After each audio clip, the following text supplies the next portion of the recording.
चले आए आज हम बात करते हैं कि आयंस किस तरह बनते हैं और ये मुख्तलिफ कंपाउंड्स किस तरह बनाते हैं और हम इन्हें किस तरह मुख्तलिफ नाम देते हैं। तो चले ग्रुप वन के किसी एलिमेंट से शुरू करते हैं। पहले कॉलम को ग्रुप वन कहा जाता है और इसको एक मखसूस नाम दिया गया है जो कि है अल्कली मेटल्स। तो यहाँ पोटेशियम से शुरू करते हैं। पोटेशियम की अलामत या सिंबल के होता है।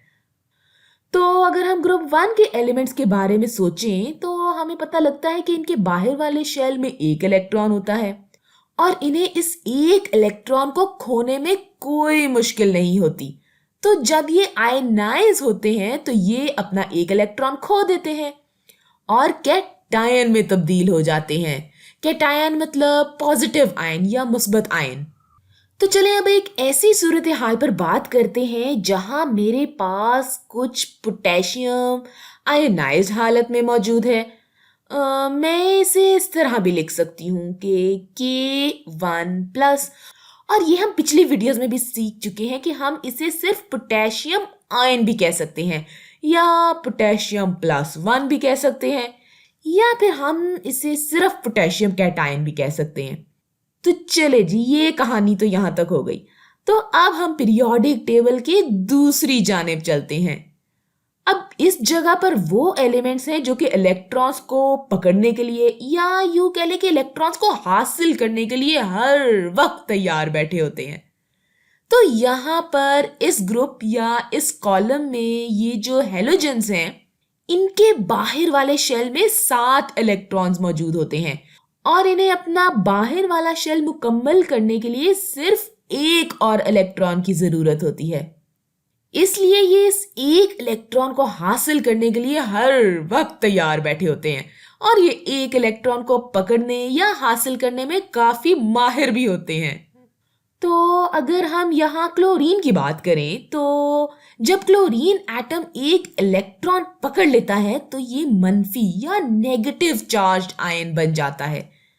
तो आप इसे Cl1- लिख सकते हैं, लेकिन आम तौर पर हम एनायन यानी नेगेटिव चार्ज आयन को सिर्फ क्लोरीन या क्लोरीन एनायन कहने की बजाय क्लोराइड कहते हैं। तो इससे अब हम क्लोराइड कहेंगे।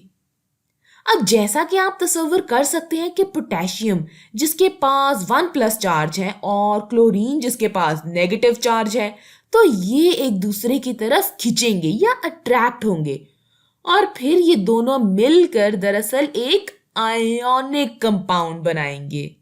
और जो आयोनिक कंपाउंड ये बनाएंगे हम इसको इस तरह लिखेंगे। इसमें पहले हम पॉजिटिव आयन लिखेंगे और फिर नेगेटिव आयन और यहाँ पर ये पोटेशियम क्लोराइड कहलाएगा। तो मैं जरा इसका नाम यहाँ पे लिख देती हूँ। ये कहलाएगा पोटेशियम क्लोराइड। अच्छा, तब आपको क्लोराइड के बारे में तो पता है, तो अब आप इसे देखते ही कह देंगे कि ये एक एनायन है, क्योंकि मैंने इसके नाम में क्लोरीन लिखने की बजाय क्लोराइड लिखा है। तो अब इस अलिफ, हमजा और डाल से ये वाज़ेह हो जाता है कि ये एक एनायन है। तो ये क्लोरीन का एनायन है या क्लोराइड है। अब ये बताएं कि मैं यही चीज पोटेशियम के लिए क्यों नहीं लिख सकती। इसको समझने का तरीका ये है कि अगर कोई कहे पोटेशियम क्लोराइड क्या है, तो इसका आपको ये तो अंदाजा होगा कि ये एक आयोनिक कंपाउंड है और अगर क्लोरीन के पास 1- चार्ज है तो इस पूरे आयोनिक कंपाउंड पर कोई चार्ज नहीं होना चाहिए ताकि ये न्यूट्रल रहे। तो अगर इस पर 1- चार्ज है तो फिर इसे भी 1+ होना चाहिए ताकि ये एक दूसरे को कैंसिल कर दें। तो अब आपको समझ आ गया होगा कि इस पोटेशियम क्लोराइड में पोटेशियम कैटायन है और क्लोरीन क्लोराइड या एनायन है।